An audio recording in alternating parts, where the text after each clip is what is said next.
It must be Tuesday. Welcome back. I'm glad you're here. Today, we're going to talk about MG. MG. What an icon. One of the greatest British sports cars ever to be made. We go back to 1921 when a fellow named Cecil Kimber was employed by a fellow named William Morris. Morris owned a garage and Cecil Kimber was the general manager. And that's where the name comes from. MG, Morris Garage. Now eventually Cecil Kimber created the very first car by putting a coach-built body on the Morris Cowley chassis. And then later on in 1924, he designed the 1428 Super Sports. Now that was really the first MG, and it was successful.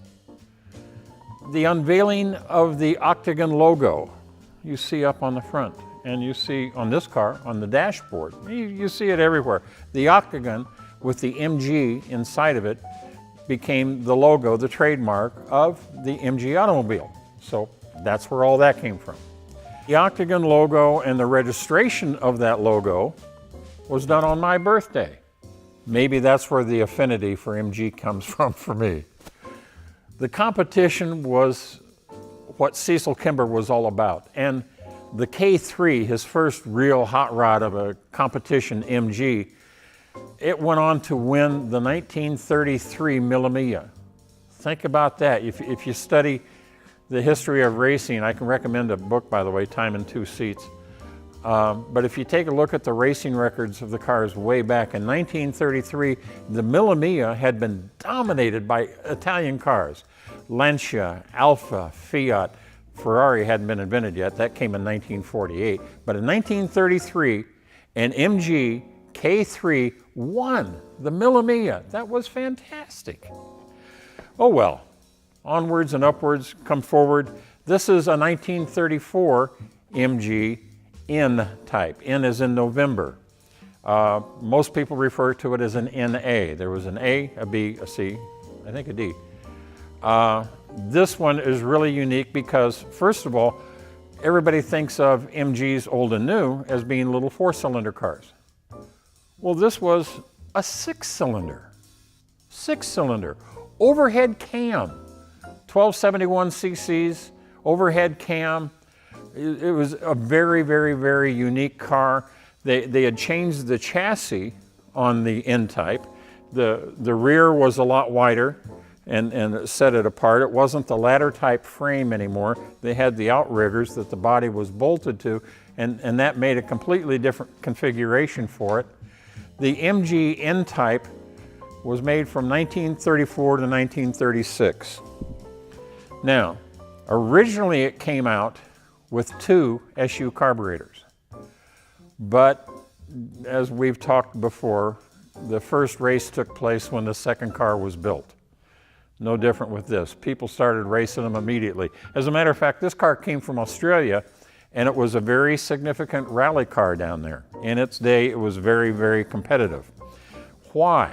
Well, somewhere along the line, they took advantage of new technology. That's a supercharger, okay?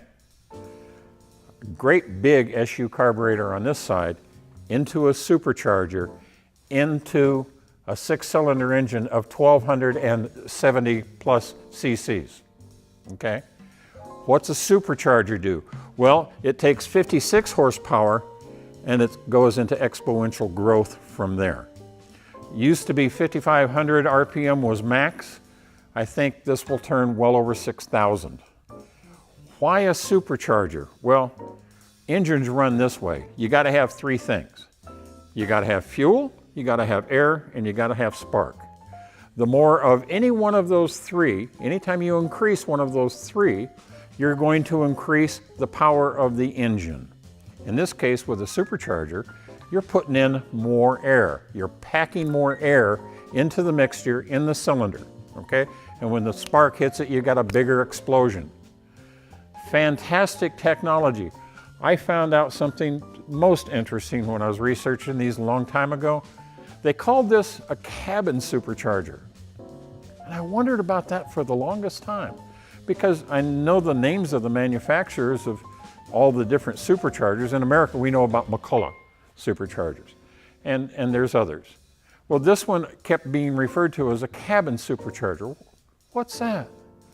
Well, just before World War II, they started developing airplanes that went above 15,000 feet, and therefore they lost their pressure. So they came up with a supercharger to put more air in the plane so it could fly at higher altitudes. Hence, cabin supercharger. Well, late 30s, early 40s, coming out of the war, these guys saw this piece of machinery and they went, you know what? That can pump a lot of air. You know, if I put all that air into my engine, my engine will be stronger, faster, more powerful. So that's where it came from. Cabin supercharger turns into something other than a device that will let you fly higher. It's something that down on the ground will let you go faster. Pretty fantastic stuff. Also in this car, you will see, besides the octagons on the dashboard, it is a 4-speed, and it has a reverse lockout on that 4-speed so you don't make a stupid mistake. And there's the choke, and over on the other side is the throttle control.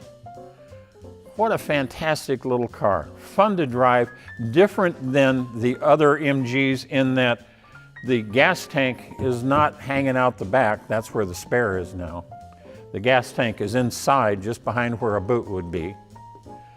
2-seater, convertible top, 6-cylinder, 4-speed, modified with a supercharger. Very competitive car. Oh boy, what a history. Cecil Kimber, thank you so much, sir. Hey, we'll see you again next week.